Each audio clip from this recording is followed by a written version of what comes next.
Fala, torcedor apaixonado por futebol. Aqui é o Resenha Futeboliza, o canal onde você encontra os cortes mais polêmicos, engraçados e emocionantes do mundo da bola. Toda semana, os melhores textos de entrevistas, podcasts, debates sobre o futebol brasileiro e internacional. Direto para você. Já se inscreve, ativa o sininho e deixa o like para fortalecer. Bora pra resenha. Vessa, não vou te convocar se você for para a Rússia, mas o Ancelotti me parece ter pontuado. Bom, uma coisa é onde o cara joga e outra coisa é onde ele joga, né? Então, vamos avaliá-lo como um jogador do Campeonato Russo, se o Gerson for de fato. Não sei se é um recado, mas pelo menos é um sinal. É um sinal bem claro, ó. Lá, o buraco é mais embaixo. Ou menos embaixo, né? Porque é um campeonato menos competitivo. Eu de verdade, eu acho que tem um recado aí, pode ser velado ou não, mas tem um recado. É muito parecido com o que o Koeman falou lá pro outro jogador da seleção da Holanda. Falou, ó, você tá indo para a Arábia, eu tô te avisando, eu não vou te convocar, porque da Arábia... É antemão já, né? Já avisou, você tá indo, ok, eu não vou mais convocar você, e não convocou mesmo. E o jogador lá decidiu ganhar o dinheiro dele na Arábia. A proposta do Gerson, pro Gerson, o negócio... Dizem que é bem insana, né? Ele já era um salário alto no Flamengo, é 3 vezes mais o que ele ganha no Flamengo.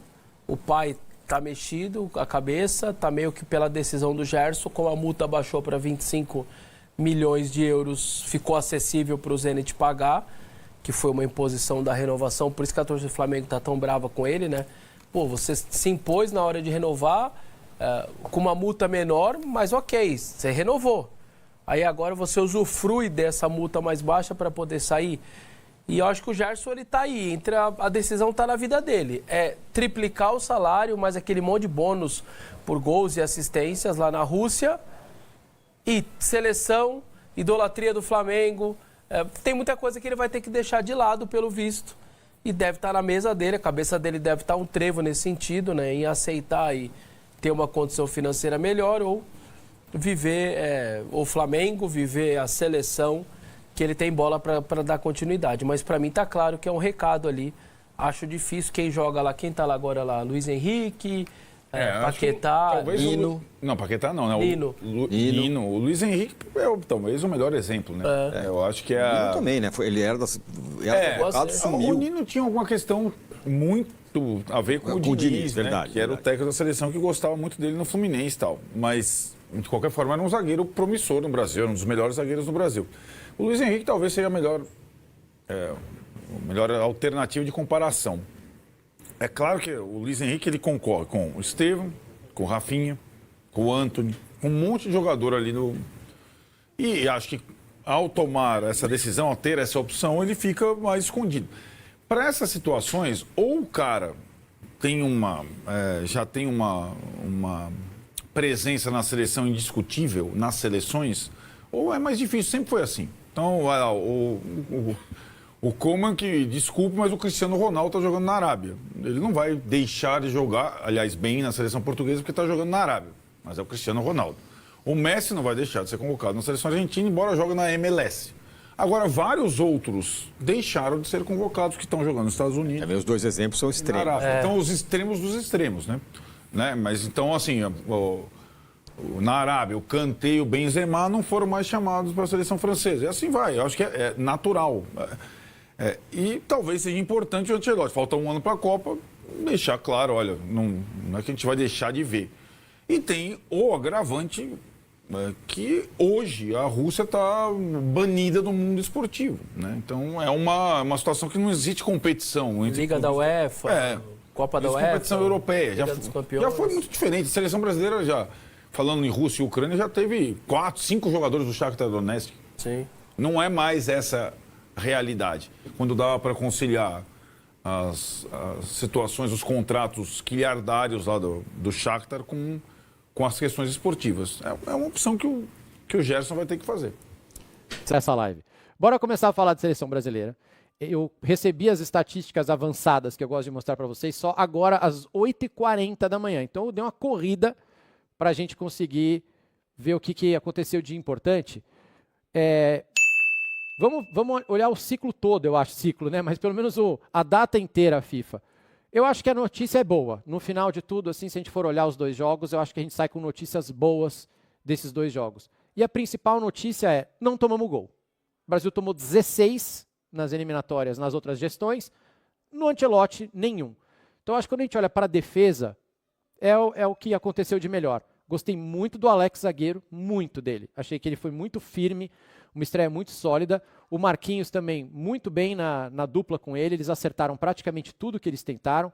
De laterais a gente ainda sofre um pouquinho, e achei que o Alexandro ontem foi o nosso ponto fraco, assim, no jogo. As duas bolas que a gente mais sofreu contra o Paraguai de perigo foram bolas que ele perdeu, né? Tanto que ele foi substituído. Mas não tomamos gol. Então, cara, queria ouvir de vocês primeiro sobre a grande notícia. E a recuperação do Casemiro também, que eu acho que a gente pode botar ele nesse sistema defensivo. O Casemiro fez 2 boas partidas. Vou mostrar os números dele daqui a pouco. Começando pelos mais novos. Gui, a defesa não tomou gol, pelo menos nesta data FIFA. Assim, a gente via uma grande deficiência no trabalho do Dorival, que era a questão muito ali daquela zona de intermediária. A gente tomou um gol contra a Venezuela, que foi muito nisso também, uma falta de proteção na intermediária. A gente viu um setor defensivo, os 2 zagueiros muito desprotegidos ali, com Gerson e Bruno Guimarães como volantes. E a volta do Casemiro traz uma segurança e uma proteção ali para aquela zona, que faz com que até os zagueiros consigam ter mais segurança para sair com a bola, para fazer um passe entre linhas mais arriscado. Então, assim, é um setor defensivo, um sistema defensivo que passa mais confiança para a gente, e essa confiança passa muito pela volta do Casemiro, que traz essa segurança no setor, ora baixando ali para fazer uma saída com os 3 zagueiros, ora ficando mais à frente ali. Então, ontem, não foi nem um jogo tão grandioso do Casemiro com a bola. Ele errou alguns lances ali que normalmente ele não erra, mas sem a bola, o posicionamento dele é impressionante. Em muitos momentos ele estava longe do jogador, só que aí cortando o caminho por dentro, ele consegue chegar a desarmar, e aí já tem uma tranquilidade para voltar e armar o jogo. Então, eu vejo que muito dessa melhora na defesa passa por uma segurança que o Casemiro traz e, consequentemente, traz uma maior confiança para a dupla de zaga, para os laterais, enfim, conseguirem ter uma maior tranquilidade. E você, Caridinho? A gente não precisou assistir a 2 grandes exibições do Casemiro para perceber que ele é titular dessa seleção. Ele tecnicamente, é isso, nos 2 jogos ele errou alguns passes, umas bolas bobas, coisa que ele já acertou em outro momento, ou talvez nessa fase de Manchester United, mas é muito fácil perceber que a presença dele por si só é suficiente para o resto funcionar e ele ter o carimbo de titular. Eu acho que ele sai dessa data FIFA com carimbo de titular, e a seleção deu mais um passinho importante, né? A evolução não vai vir 100%. A gente não vai ter já a impressão... 2 ou 3 treinos, 2 treinos, eu acho, no máximo. Não, e os jogos? Os jogos, são 4 treinos, se o jogo for treino também. A gente não teve quase nada para trabalhar, pô. E os jogos vão também reforçar essa impressão de acertar um jogador ou outro, esse aqui foi bem, conto com ele, esse não conto. Mas pensar que são só 10 jogos até a Copa do Mundo, mas agora a gente só fez 2, então a gente não tem que, nossa, ainda não tá bom para a Copa, mas é claro que ainda não tá bom para a Copa do Mundo. A barrinha tá ali, ó, 2 de 10, 20%. A gente teve uma evolução superior a 20%? Acho que sim, então a notícia é boa.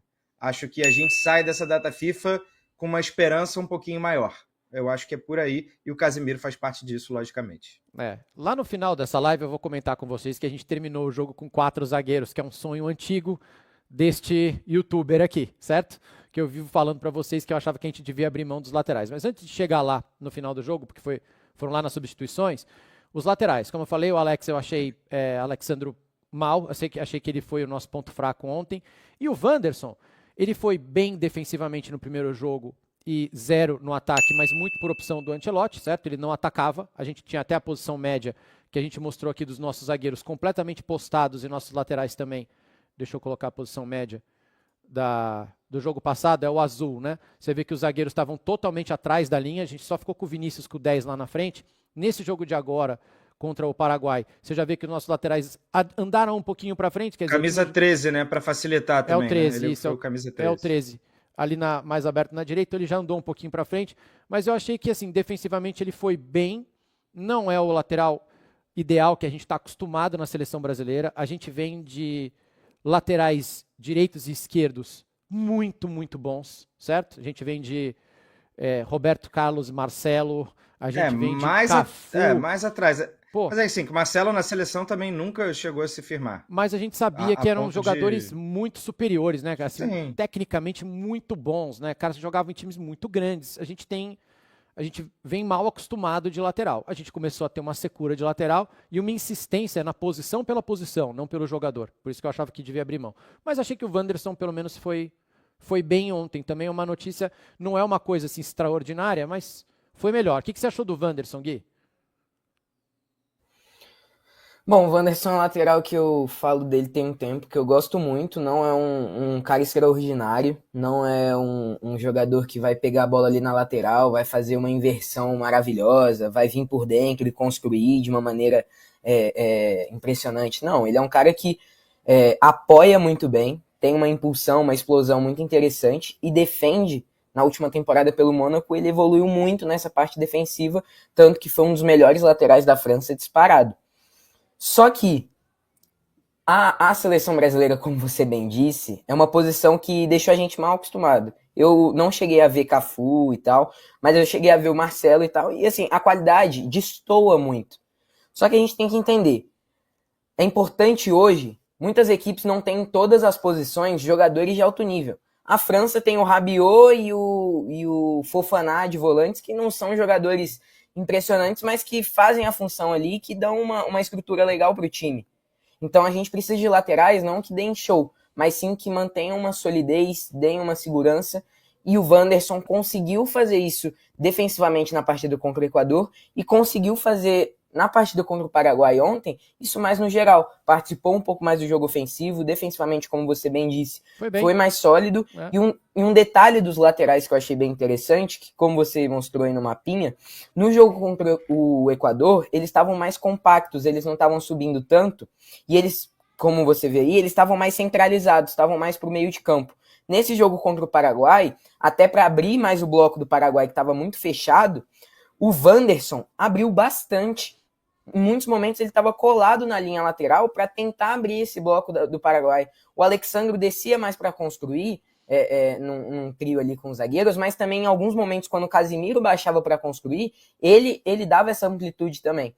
Então foi muito interessante ver essas mudanças de movimentações dos laterais ontem também. E meu problema com os laterais também é que, como a gente formou muito ponta, e a França tem essa qualidade de ter pontas bons hoje, não precisa, né? O lateral, quando ele vai, a gente ainda não entrosou os caras. Aconteceu no São Paulo direto também. O lateral, ele tromba com o ponta toda hora. Ou o ponta recebe de costas e o lateral não consegue progredir, ou então a ultrapassagem é mal feita por falta de entrosamento. Ontem o Rafinha atrapalhou várias vezes o lado direito. Uma vez ele roubou uma bola do Cunha, até não sei se vocês repararam no primeiro tempo, mas a gente acaba tendo muito trânsito, porque a gente tem pontas bons. A gente tem o Vinícius de um lado, o Rafinha do outro, os laterais também não precisam. O Ancelotti chega a falar isso na coletiva até, de que ele coloca o Beraldo, porque o Beraldo não precisa subir tanto. Ele tem um passe bom, ele é bom de saída de bola, mas lá na frente já tinha gente espetada, né? Então acho que as laterais é uma coisa pra gente repensar, porque talvez não precise de lateral, como eu venho falando já há anos aqui, Canedo, não aguento mais.